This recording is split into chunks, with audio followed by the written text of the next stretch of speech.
শুরু করছি প্রেম বসন্ত। লিখনীতে হামিদা আক্তার, ইভা হায়াত। পর্ব সংখ্যা 6। কায়নাত চোখ ঘুরিয়ে নিশার দিকে তাকালো। নিশা হালকা হাসার চেষ্টা করে কায়নাতের কানে কানে ফিসফিস করে বলল, এটা জাস্ট প্রোমো ছিল, সামনে আরো কিছু দেখবে যা দেখলে মনে হবে এটা মানুষ না, অন্য গ্রহের প্রাণী। কায়নাত বোকা চোখে আবারও শেহরের দিকে তাকালো। কিছুটা ভাবুক ভঙ্গিতে বলল, ছেলেরা প্রেগনেন্ট হয়? শের মাথা নাড়িয়ে সাথের দিকে তাকিয়ে বলল, হয় কিন্তু তুমি বুঝবে না। সাথা মুখ একটু করে অর্ণের দিকে তাকালো, নালেশ্বরে বলল, তুই কিছু বলবি ওকে? তোর বউয়ের সামনে আমার মান ইজ্জত কেড়ে নিচ্ছে, দেখছিস না? অর্ণ একটা কথাও বলল না, হনহন করে সিঁড়ি বেয়ে উপরে উঠতে লাগলো। মেহেরাব নাক মুখ কুচকে বলল, ঠিক বয়সে বিয়ে করলে তোদের হাঁটুর সমান বাচ্চা কাচ্চা থাকতো, আর এখন তোরা নিজেরাই বাচ্চামো করছিস। জ্ঞান বুদ্ধি কি হবে না তোদের? সাথে মুখ বাঁকিয়ে বলল, তুই শালা চুপ থাক, সবসময় শুধু জ্ঞান দিতে থাকিস। এতই যখন বিয়ের শখ, তাহলে তুই বিয়ে কর, আমাদের টানছিস কেন? আমাদের শোক কি তোর ভালো লাগে না? নেশা ওদের থামিয়ে দিয়ে বলল, থামবে তোমরা? এসে শুরু করে দিয়েছ? তুই চুপ থাক নেশার বাচ্চা। আমি নেশা না, নিশা। ওই একই হলো, নেশা নিশা একই ব্যাপার। নিশা রেগে তাকালো। স্বার্থ রেগে মেঘে হাঁটা ধরল সিঁড়ির দিকে। শের কায়নাতকে উপরে যাওয়ার কথা বলে মেহরাবের সাথে চলে গেল। কায়নাত ঘাড় ঘুরিয়ে পিট পিট করে ওদের দেখে নিশাকে বলল, তোমার বড় ভাইয়ের মতো এদের মাথায় কি সমস্যা, তাই না? নিশা মাথা ঝাঁকিয়ে বলল, এরা এমনই। আজকে রাতে খুলনার উদ্দেশ্যে বের হবে, তাই এখনই যা করার করে রাখছে সবাই। দুপুরের জন্য বিশাল আয়োজন করা হলো খাবারের। যে গরম পড়েছে, গরমে টিকতে না পেরে কায়নাত আবারও গোসল করেছে। দুপুরে সবাই একসাথে খাওয়া দাওয়া করে তত্ত্ব সাজাতে লেগে পড়েছে। গাড়ি ভর্তি তত্ত্ব নেওয়া হবে কায়নাতের বাবার বাড়ির জন্য। এসব নিয়ে লাভ কি? যারা পর করে দিয়েছে তাদের কাছে আবার যাওয়ার মানে কি হয়? সব কিছু রেডি করার পর গুছিয়ে রাখা হলো সব। অর্ণ খুলনা যাবে না, এটা নিয়ে বাপ ছেলের মতো বেশ কিছুক্ষণ কথা কাটাকাটি হয়েছে। বিয়ে হলো 2 দিন, শেষ হয়নি। এখন যদি শ্বশুর বাড়ির বউকে একা পাঠায়, তাহলে মানুষ কি বলবে? মাশফিক চৌধুরী কথায় কাজ না হলেও আজকাল চৌধুরী অনুরোধ করায় আর অর্ণ মানা করতে পারেনি। অর্ণর সাথে তার 3 বন্ধু যাবে বলেও ঠিক হলো। স্বার্থ যেতে চায়নি। আজকে দেশে এসেই আজকে পরিবার ছেড়ে অন্য জায়গায় যাওয়াটা ভালো দেখায় না। শেহরের জড়াজড়িতে সে রাজি হতে হয়েছে। দুপুরে খাবার খেয়ে মেহেরাব, শেহর ও স্বার্থ চলে গেছে। ফ্যামিলিকে ম্যানেজ করতে আবার ব্যাগ গোছাতে হবে। সন্ধ্যা হতেই তোড়জোড় শুরু হলো। আয়মান ও আদাল যাবে না খুলনায়। গাড়িতে সকল জিনিসপত্র রাখা হচ্ছে।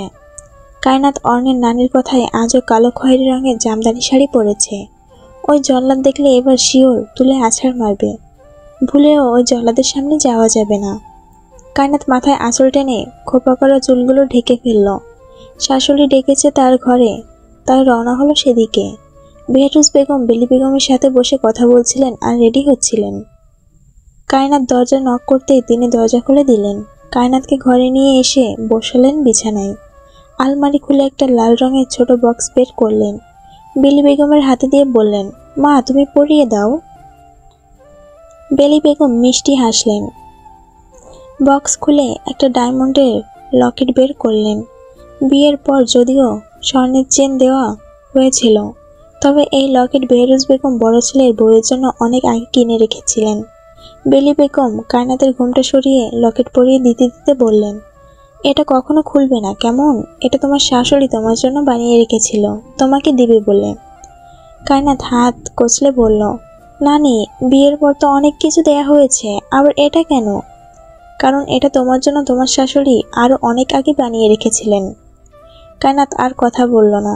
বেহরুজ বেগম তাড়া দিয়ে বললেন, অর্ণের ঘরে যাও, ওর হলো কিনা দেখো, আর বলো তাড়াতাড়ি বের হতে। বারে বারে ওই লোকের কাছে কেন তাকে পাঠাতে হবে? বুঝে উঠতে পারছে না সে। এই বাড়ির কি লোকের অভাব? আরো 3 জন দেবর আছে, 4জন ননদ আছে, তাহলে তাদের বলতে সমস্যা কোথায়? কায়নাত গুটি গুটি পায়ে বেরিয়ে এলো শাশুড়ির ঘর থেকে। মন চাচ্ছে নিজের মাথার চুল নিজেই ছিঁড়তে। অনের ঘরের সামনে এসে থামলো কায়নাত। গলা ফাটিয়ে কাঁদতে ইচ্ছা করছে। লোকটা কথায় কথায় গেট আউট বলে, যা তা বলে শুধু ধমকায়। কায়নাত দরজাটা টোকা দিয়ে কয়েকবার, খুলুন না দরজা, আর না ভেতর থেকে কোনো সারা শব্দ এলো। কায়নাত দরজা ধাক্কা দিতেই খুলে গেল। ভড়কে গেল মেয়েটা। এই ঘরের দরজা তো খোলা থাকে না, আর যদি জলাদ বাড়ি থাকে তাহলে তো কখনোই খোলে না। তাহলে কি হলো? সে মাথা ঢুকিয়ে পুরো ঘর জুড়ে দৃষ্টি বুলালো। না, কোথাও কেউ নেই। কায়নাত ঘরে ঢুকে দেখলো বিছানার উপর জামা কাপড় আর লাগেজ পড়ে আছে। সে অর্ণের পুরো গোষ্ঠী উদ্ধার করলো বিড়বিড় করে। সুন্দর করে গুছিয়ে লাগেজ ভরল সে।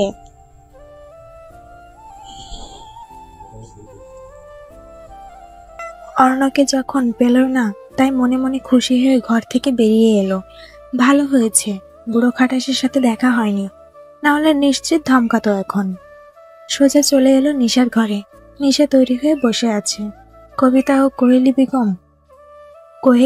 বেলি বেগম এবং মায়ের সাথে এখান থেকেই চলে যাবে। একটু পর সবাই একসাথে বের হবে।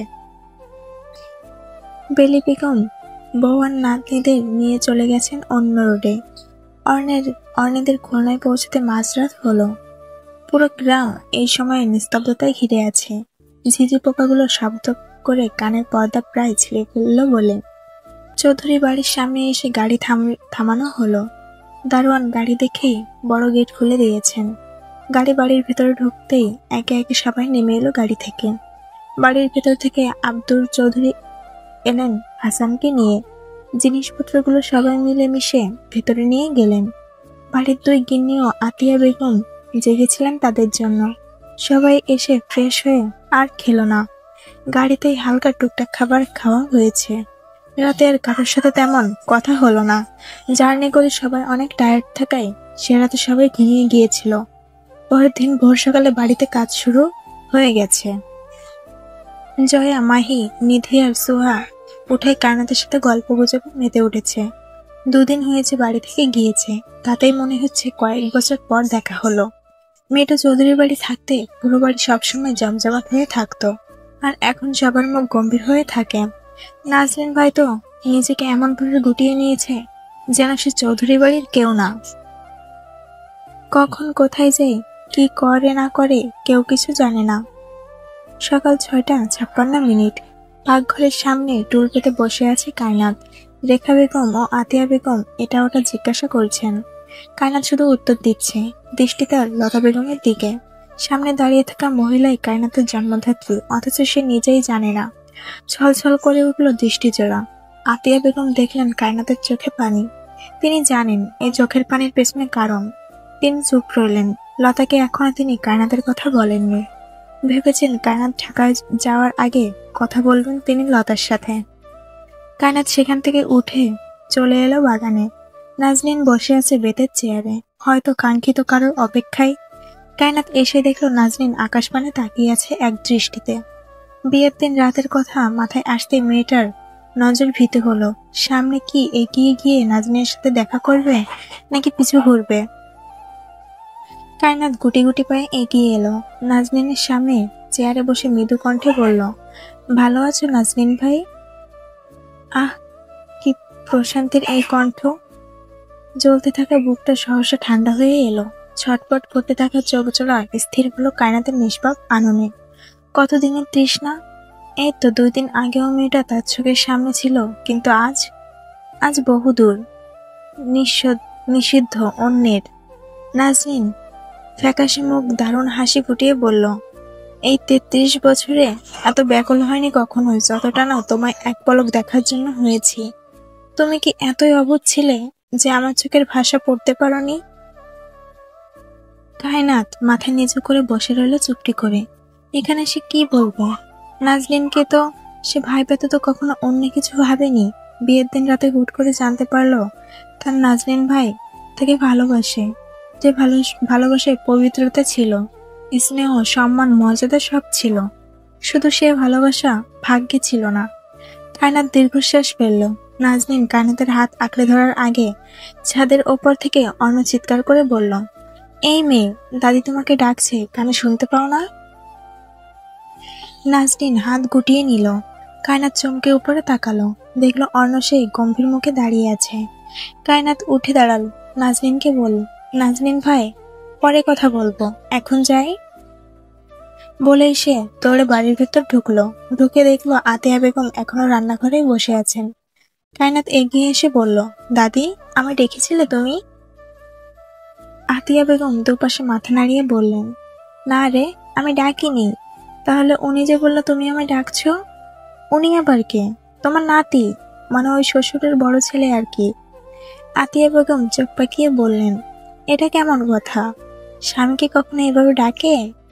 ধুর, রাখো তোমার স্বামী। ওই ফাজিল লোক আমাকে মিথ্যা কথা বললো কেন? ও হয়তো দরকার তোকে, যা গিয়ে দেখে আয়। কার সাথে দেখা করবে মা? বেহরোজ বেগম এগিয়ে এসে শুধায়। আতিয়া বেগম বললেন, অন্য নাকি ওকে ডেকেছে, তাই বললাম দেখা করে আয়। বেহরোজ বেগম মাথা নাড়িয়ে বললেন, কফি চেয়েছে অর্ণ, কফি বানিয়ে দিচ্ছি, ওকে দিয়ে এসো। বলেই তিনি পাকঘরে ঢুকলেন। শাশুড়ির মুখের উপর আর কথা বলার সাহস হলো না কায়নাতের। জামাই আর শাশুড়ি সেম সেম গম্ভীর। কফি বানিয়ে কায়নাতের হাতে ধরিয়ে দিলেন তিনি। কায়নাত মুখটা প্যাঁচার মতো করে এগোলো ছাদের দিকে। ছাদে গিয়ে দেখলো লাট সাহেব ছাদে নেই। যে ঘরে থাকতে দেওয়া হয়েছে সে ঘরের সামনে গিয়ে দরজায় কড়া নাড়ল। অর্ণ দরজা খুলে দিতে কায়নাত নাক মুখ কুঁচকে বলল, আপনার কফি ভেতরে রেখে যাও। কায়নাত ঘরের ভিতরে ঢুকে কফি টি টেবিলে রেখে পিছন ঘুরল। অর্ণ প্যান্টের পকেটে হাত দিয়ে বলল, তোমার পরিচয় কি? কায়নাত চমকে তাকালো। অর্ণ সব জেনে গেছে তার ব্যাপারে, কিন্তু কি করে? দাদি বলেছে কি? কায়নাত শুকনো ঢোক গেলে আমতা আমতা করে বলল, মানে মানে তোমার বর্তমান পরিচয় কি? কায়নাত কিছুক্ষণ চুপ করে থেকে বলল, মিসেস অর্ণ চৌধুরী। গুড, এটা মাথায় রেখে চলবে, হবে, চলতে হবে। Now get out. কায়নাত হতবাক, কি হলো এটা? কেন বললো এই কথা? লোকটার কি মাথায় সমস্যা? কায়নাত রেগে মেগে ঘর থেকে বেরিয়ে এলো, আর সাথে সাথে মুখের উপর অন্য ঠাস করে দরজা লাগিয়ে দিল। কায়নাত বুকে থুতু দিয়ে পিছু ঘুরে তাকায়। উপরওয়ালা ভুল করে এই জল্লাদকে দুনিয়ায় পাঠিয়ে দিয়েছে, না হলে কি এর দেখা কায়নাত পেত? নিধি চুপি চুপি প্রেমের ঘরে দিকে উকি দিচ্ছে। ডাক্তারবাবু এখনো উঠেছে কিনা তার যা ধৈর্য কুলাচ্ছে না এক পলক দেখার জন্য। সে কবে, প্রায় বছরখানেক আগে দেখা হয়েছিল, তারপর তারপর আর আসেনি পাষাণ লোক। সে কি নিধির অনুভূতি বোঝে না, নাকি বুঝেও না বোঝার ভান করে? কায়নাত এদিকটায় আসছিল। নিধিকে এমন উকি মারতে দেখে সে এগিয়ে এসে বলল, আপু, এমন করে উকি দিচ্ছ কেন ডাক্তারবাবুর ঘরে? নিধি চমকে উঠল, বুকে থুতু দিয়ে বলল, উফ কায়নাত, আমাকে তো ভয়ই পাইয়ে দিয়েছিলে। এমন নিঃশব্দ কেউ আসে? তুমি এখানে উকি মারছিলে কেন সেটা বলো। ডাক্তারবাবুকে দেখার জন্য, বুঝতে পারছিস না? উনি এখনো উঠছে না কেন? ওনার শরীরটা বেশি ভালো না, তাই ঘুমাচ্ছে। বিচলিত হলো নিধির পরাণখানা। কিছুটা ভীতু স্বরে বলল, কি হয়েছে ডাক্তারবাবু? জ্বর এসেছে বোধ হয়। ওষুধ খাইনি? জানি না। জানিস না কেন? তুই না ওনার ভাবি হোস? ভাবি হলো মায়ের মতো, তাহলে তুই কেন ওনার খেয়াল রাখতে পারলি না? কেন নাক মুখ কুচকে বলে, আমার জামাইয়ের খবর নেই, তুমি দেবর নিয়ে পড়ে আছো? সরো দেখি, আমাকে যেতে দাও। কায়নাত নিচে চলে যেতে নিধির ঠোঁট উল্টালো। মনটা বড্ড ব্যাকুল ডাক্তারবাবুর বদনখানা একবার দেখার জন্য। মাস পেরিয়ে বছর চলে যায়, তবুও ডাক্তারবাবু আসে না। তবে নিধি অপেক্ষা করে তার ডাক্তারবাবুর জন্য। লোকটা কি সুন্দর মিষ্টি স্বরে কথা বলে, সবসময় হাসি খুশি থাকে, আর সবাইকে হাসায়। নিধি হতাশ হয়ে পা বাড়ালো নিজের ঘরের দিকে। আবার খানিকক্ষণ পর না হয় এসে আবার দেখা যাবে, লোকটা না হয় একটু রেস্ট নিক। সকালের নাস্তা খাওয়ার সময় সকলে হাজির হলো নিচে। অন্য বন্ধুদের সাথে বসেছে, কায়নাত ঠিক তার সামনে। খানিকক্ষণ পর নাজনীন এসে বসলো কায়নাতের পাশে। অর্ণ একবার চোখ তুলে তাকালো, তৎক্ষণাৎ দৃষ্টি নামিয়ে খাওয়াই মন দিল। নিধি খাওয়া বাদ দিয়ে প্রেমের দিকে তাকিয়ে আছে। আজ কতগুলো দিন পর ডাক্তারবাবুর মুখখানা দেখছে সে। কি যে শান্তি লাগছে এই বুকের মাঝে। আজ মির্জা বাড়ি থাকবে সবাই। দুদিন চৌধুরী বাড়ি থেকে পরের দিন ব্যাক করবে ঢাকা। সকালের খাওয়া দাওয়া শেষ হতেই সবাই তৈরি হলো মির্জা বাড়ি যাওয়ার উদ্দেশ্যে। যদিও সম্পর্ক তেমন নেই, তবুও ওই বাড়ি কায়নাত বড় হয়েছে। নিজ মনে করেছে সেই ক্ষেত্রে একবার হলেও দেখা করে আসা উচিত। মির্জা বাড়ির রাস্তায় অটো ছাড়া কোনো গাড়ি যায় না। যেতে হলে অনেক রাস্তা ঘুরতে হয়, তাই আজগর চৌধুরী 3টা অটো ঠিক করেছেন। একটাই নিশা, কায়নাত, অর্ণ, স্বার্থ ও শেহের। আরেকটাই প্রেম, মেহরাব, নিধি ও সুহা এবং সাথে কিছু কিছু জিনিসপত্র। অন্য গাড়িতে আজগর চৌধুরী, মাশফিক চৌধুরী, বেহরুজ বেগম, আতিয়া বেগম ও নুসরাত। তাছাড়া কেউ যাবেন না। অটোতে 2 পাশে বসার সিমেন্ট আছে। নিশারা যে গাড়িতে উঠেছে সেটার সামনে শেহেরার পেছনে এক সাইডে নিশা ও কায়নাত, অপর পাশে অর্ণ ও স্বার্থ বসেছে। স্বার্থ গাড়িতে ওঠার পর থেকে বকবক করেই যাচ্ছে। নিশা বিরক্ত হয়ে বলল, ভাই তুমি থামবা? কি শুরু করেছো বলো তো? নিজেই বকবক করে যাচ্ছ। স্বার্থ নিশার মাথায় টোকা মেরে বলল, তাহলে কি তোদের মতো মরা মানুষ হয়ে থাকবো? তোরা আসলেই প্রতিবন্ধী। তুমি চুপ থাকলে তো আমরা আর কথা বলার সুযোগ পাবো না। চুপ করলে মনে হয় কথা বলে পুরো দুনিয়া ওটাই ফেলতিস। তুমি কি এখন আমার সাথে ঝগড়া করবে? শুরু কে করেছে? তুমি করেছ। তুই করেছিস ঝগড়াটা মহিলা। অন্য স্বার্থের মাথায় হালকা চাপড় মেরে বলল, গরুর দল, চুপ থাক, না হলে এক লাথি মেরে গাড়ি থেকে ফেলে দিব। নিশা গাল ফুলিয়ে কায়নাতকে বলল, ভাবি এখানে অনেক বোরিং লাগছে, চলো গানের কলি খেলি। কায়নাত এতক্ষণ নীরব দর্শকের মতো বসেছিল। অন্যের সাথে না থাকলে বোধহয় বকবক করে সবার মাথা খেয়ে ফেলত। এত গাড়ি থাকতে এই জল্লাদকে এই গাড়িতে কেন আসতে হলো কে জানে। কায়নাত দুপাশে মাথা নাড়িয়ে বলল, আমি গান গাইতে পারি না আপু। আরে যেমন করে পারো অমন করেই গান গাইবে, নো প্রবলেম। প্রথমেই শেহের বলল, আগে স্বার্থ একটা ফানি গান গেয়ে শোনা অর্ণকে উদ্দেশ্য করে।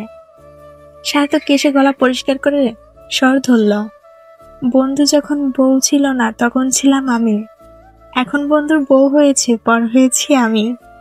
ও বন্ধু বিয়া করিয়া গেল আমায় ভুলিয়া, বন্ধু বিয়া করিয়া গেল আমায় ভুলিয়া, ঘরে কি তোর বউরে চুপ চুপ চুপ, আর ইজ্জত খাইস না স্বার্থ। সে থামিয়ে দিল স্বার্থকে। অন্য দাঁত কিরমির করে তাকালো স্বার্থের দিকে। নিঃশ্বাস পিক করে হেসে দিল। কায়নাত হতভম্ব হয়ে তাকিয়ে রইল। স্বার্থ দাঁত বের করে হাসলো, বিশ্বজয়ী হাসি দিয়ে বলল, এবার ভাবির পালা।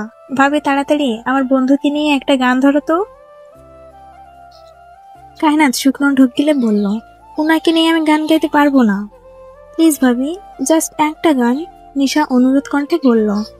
কায়নাত আর চোখে অন্যর দিকে তাকিয়ে শুধায়, ঘটকা এসে আমার হাতে দিল অনেক ছবি, একটা কইরা ছবি দেখলাম আমি সবই, দারুণ একটা ছবি দেখা ব্যায়াম হলাম রাজি, মুরব্বীরা তাড়াতাড়ি ডাইকা আনলো কাজে, বাসর ঘরে আয়সা একটুখানি কাইসা, দেখাইলো যে হাসি, কয়দিন পরে মনে হয় তার বয়স হইব 80, কয়দিন পরে মনে হয় তার বয়স হইব 80 গো।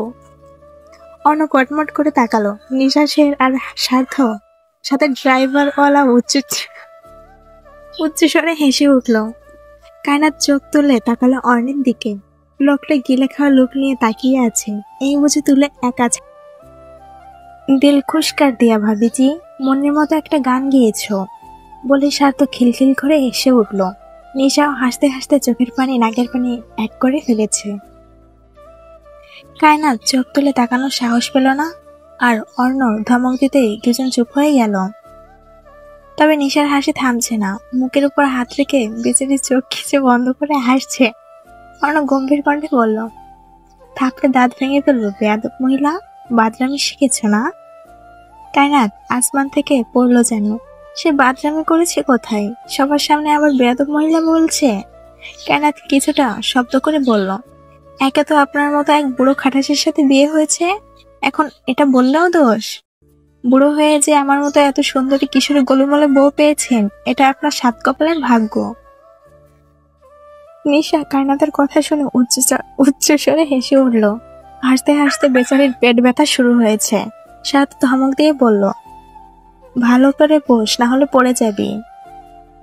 অর্ণ গম্ভীর লাল চোখ, চোয়াল শক্ত করে তাকিয়ে আছে কিশোরী কন্যার দিকে। কায়নাত বারে বারে সেই দৃষ্টি দেখল। ভয় করছে তার।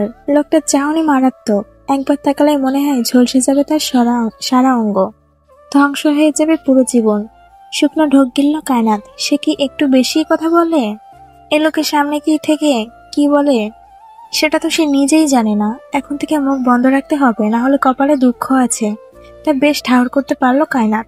হালকা কেশে গলা পরিষ্কার করে অন্যদিকে চোখ ফেরালো। বোরকা পরার দরুন কায়নাতের চোখ ছাড়া কিছু দেখা যাচ্ছে না। টানা টানা আঁখি জোড়ায় লেগে আছে প্রিয়জনদের একটিবার দেখার উচ্ছ্বাস। এবার হয়তো শেষ দেখা। কায়নাত জানে চৌধুরী বাড়ির কেউ মির্জা বাড়ির মানুষদের পছন্দ করে না। শুধুমাত্র তার খাতিরে একবার দেখা করতে এসেছে একটিবার। মির্জা বাড়ির সামনে গাড়ি থামতে ভেতর থেকে বেরিয়ে এলো কায়নাতের বড় চাচার ছেলে তুহিন এবং চাচা নিজেও। তুহিন এসেই কায়নাতের সামনে দাঁড়ালো। কায়নাত সালাম দিতেই তুহিন শুধায়, তোকে না বলেছিলাম আমাকে কল করতে, করলি না কেন শুভ? গাড়ি থেকে পা নামতে এহেন প্রশ্নের মুখোমুখি হতে হলো। কায়নাত শুকনো ঢোক গিলে পেছনে তাকালো। অনঠিক তার পেছনে অথচ দৃষ্টি বাবা চাচাদের দিকে। কায়নাত ধীর কণ্ঠে শুধায়, আমার তো ফোন নেই ভাইজান, তাই করতে পারিনি। চৌধুরী বাড়ি কারো ফোন নেই? আছে, তাহলে? দেওয়ার দরকার মনে হয়নি তাই দেইনি। জেদ না অভিমান? কোনোটাই না। বাইরে দাঁড়িয়ে আছো কেন ভাবি? ভেতরে চলো বলে নিশা হাঁটা ধরলো বাড়ির ভেতরে। কায়নাত আর চোখে তুহিনকে দেখে ভেতরে ঢুকে গেল। তুহিন হতাশ চোখে দেখলো কায়নাতের প্রস্থান। দীর্ঘশ্বাস ফেলে সেও পা রাখলো বাড়িতে। আত্মীয়দের খাতির যত্নের কোনো ত্রুটি রাখছেন না মির্জা বাড়ির সবাই। কায়নাত অবাক হয়েই চলেছে আসার পর থেকে। যারা তার সাথে ভালো করে কখনো কথাই বলেনি আজ অব্দি, তারা আজ মাথায় তুলে নাচছে। ব্যাপারখানা কি? দালান করা একটা ছোটখাটো বাড়ি। উঠান বেশ বড় এবং সাফ করা। আশেপাশে কিছু অল্প সংখ্যক ফুল গাছ আছে। বাড়ির ভেতরে 7টা ঘর আর হাঁটাহাঁটির জন্য একটু জায়গা আছে। সবাইকে ঠান্ডা শরবত করে দিলেন বড় চাচি। কায়নাত বোরকা খুলে শাড়ির আঁচল দিয়ে রেখেছে মাথায়। কারণ নীল রঙের জামদানির শাড়ির সাথে গোল্ডেন গয়না দিয়ে শরীর মোড়ানো। হাতে ডায়মন্ড রেখে স্বর্ণের চুড়ি পরিয়েছেন আতিয়া বেগম। গলার লকেটটা পরেই আছে সে। কানে স্বর্ণ, নাকে স্বর্ণ, হাতেও মোটা স্বর্ণের বালায়। এমনিতেই মেয়েটা এত সুন্দর, তার মধ্যে স্বর্ণ গায়ে জড়াতে ছোট কায়নাতকে আজ যুবতী নববধূর মতো লাগছে।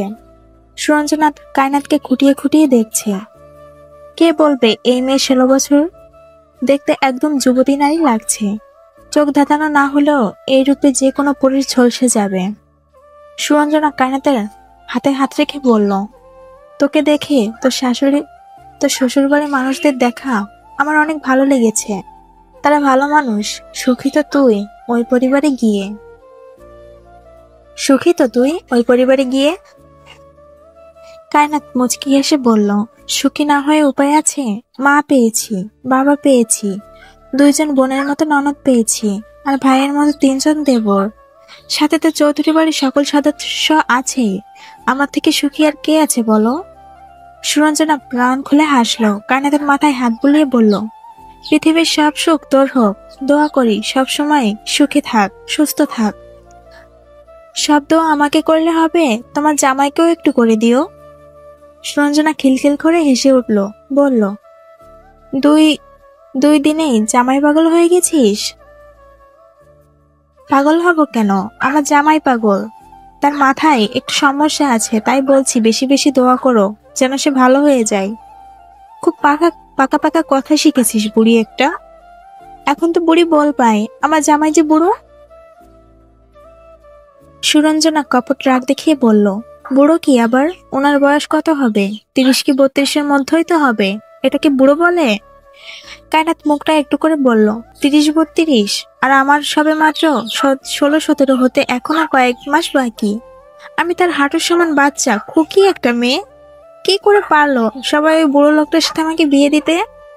সুরঞ্জনা কপাল চাপড়ালো। এই মেয়ের সাথে কথায় সে কোনো কালেই পারেনি, আর না আজ পারবে। সে ঘরের বাইরে কায়নাতকে নিয়ে যেতে যেতে বলল, উপরওয়ালা তোকে ওনার জন্য আর আর ওনার জন্য তোকে বানিয়েছেন, তাই তোরা পবিত্র বন্ধনে আবদ্ধ হয়েছিস, বুঝলি? আর পাকা পাকা কথা বলবি না, বুড়ি। শেহের, মেহেরাব, অর্ণব, প্রেম বসে আছে বড় চাচার ঘরে। পাশের ঘরটাতেই সুরঞ্জনা আর কায়নাত বসে বসে এতক্ষণ কথা বলছিল। মাঝখানের দরজা থাকায় সবকিছু শুনতে পেয়েছে তারা। প্রেম ভীত চোখে ভাইয়ের দিকে তাকিয়ে আছে। ভাই সহজে রাগে না, আর একবার রেগে গেলে সবার খবর আছে। শের খুক খুক করে কেসে উঠল অর্ণের এহেন রূপ দেখে। নিশ্চিত এখন বাড়ি জুড়ে ঘূর্ণিঝড় হবে। মেয়েটা প্রতিদিন কোনো না কোনো ভাবে অর্ণকে ছোট করেই যাচ্ছে, তো করেই যাচ্ছে। অর্ণকে আর ইচ্ছে করে বিয়েটা করেছিল? ওই মেয়ের দোষেই তো বিয়েটা করতে হয়েছে। অর্ণ উঠে দাঁড়ালো। ঘরের বাইরে হাঁটা ধরতে শেহের শুধায়, কোথায় যাচ্ছিস? দেখ মেয়েটা ছোট, না বুঝে এসব বলে ফেলেছে। অর্ণ পিছু ঘুরল, বলল, ওর হয়ে তোকে সাফাই গাইতে বলেছি? সাফাই গাচ্ছি না। যাচ্ছিস কোথায়? বাইরে। অর্ণ পিছু পিছু ওরা তিনজনও বের হয়ে গেল। বাড়ির আঙিনায় এসে দেখলো কায়নাত দুজন অচেনা মেয়ে আর নিধির সাথে চেয়ারে বসে বসে গল্প করছে। মেয়ে দুটো উল্টো হয়ে বসেছে, আর কায়নাত এদিক ঘুরে। অর্ণ একবারের জন্য সেদিকে তাকালো না, হনহন করে বাড়ি ছেড়ে বেরিয়ে গেল। চারজন বগুলহাট বাজারে এসে একটা চায়ের দোকানে ঢুকলো। অর্ণ কল আসে, সে কল রিসিভ করলো। উকিল কল করেছে তাকে। কল কেটে অর্ণ বসলো বন্ধুদের সাথে। মেহেরব গম্ভীর কণ্ঠে বলল, উকিল ছিল? কেন পাগলামি করছিস অর্ণ? মেয়েটা ছোট, কিছু বোঝার বয়স অবধি হয়নি, আর তুই কিনা ওকে ডিভোর্স দিতে চাচ্ছিস? আদৌ ফিউচারে ওর উপর কি এফেক্ট পড়বে এটার জন্য চিন্তা করছিস? অর্ণ ফোঁস করে চাপা নিঃশ্বাস ফেলে শুধায়, তোরাই বলছিস ও ছোট, তাহলে আমাকে সামলাবে কি করে? আমার ফিজিক্যাল নিড আছে, বয়স হচ্ছে, বাচ্চা কাচ্চা প্রয়োজন। মানসিক শান্তির জন্য আমার ম্যাচিওর কাউকে দরকার, আর ওই মেয়ের মতো কিছুই নেই যা আমার দরকার।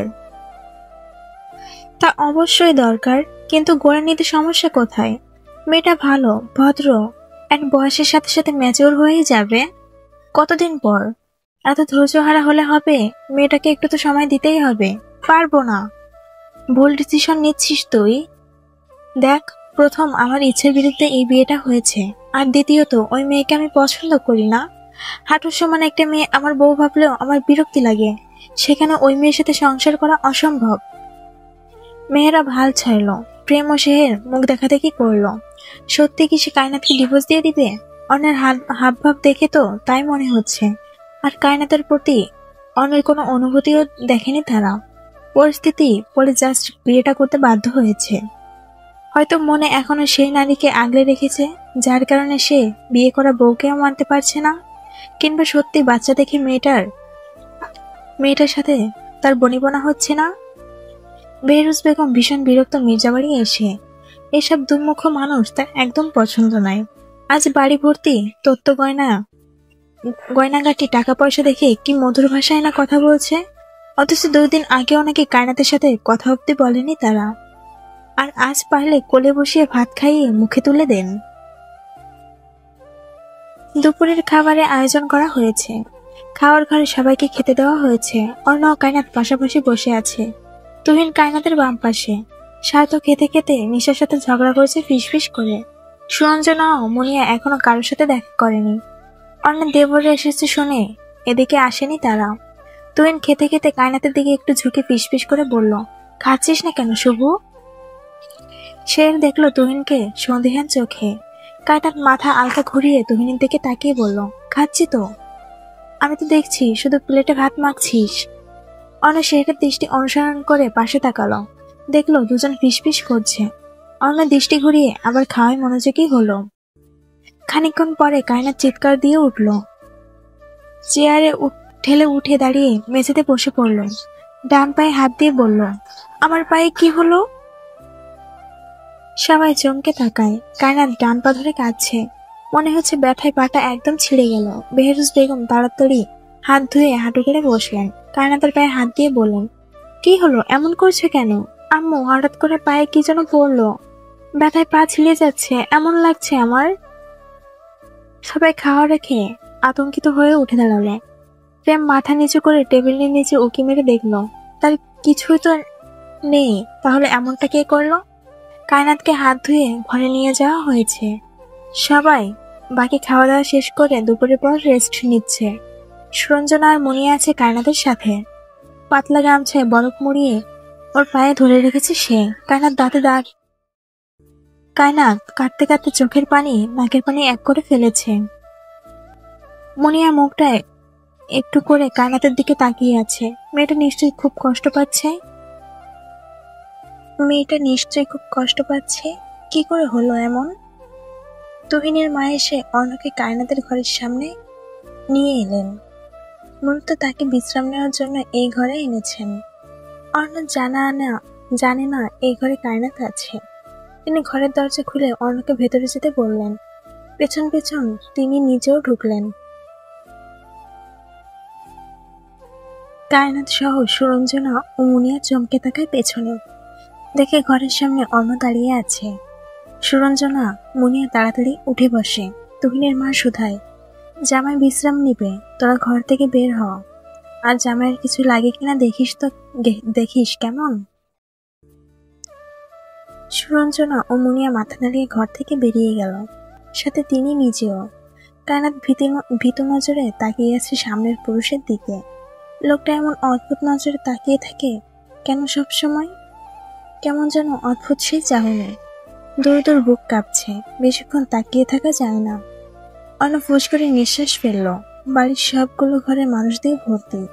তার মাথা ব্যথা করছে, একটু রেস্ট নেওয়া প্রয়োজন। কিন্তু এই মেয়ে যে এই ঘরে থাকবে এটা কে জানতো? এখন তো মন চাচ্ছে মেয়েটাকে তুলে এক আছাড় মারতে। কায়নাত বিছানা ছেড়ে কোনো রকম উঠে দাঁড়ালো। শাড়ি ঠিক করে বলল, আপনি রেস্ট নিন, আমি বাইরে যাচ্ছি। পা খুঁড়িয়ে খুঁড়িয়ে দরজার কাছে এলো।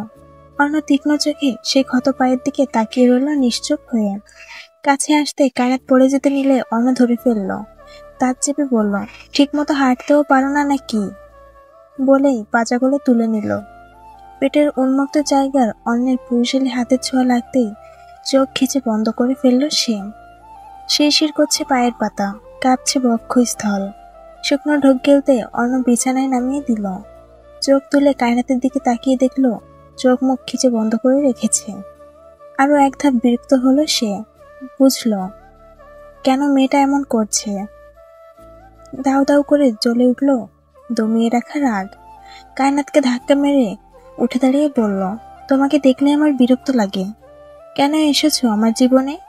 কেন আমায় কবুল করেছিলে?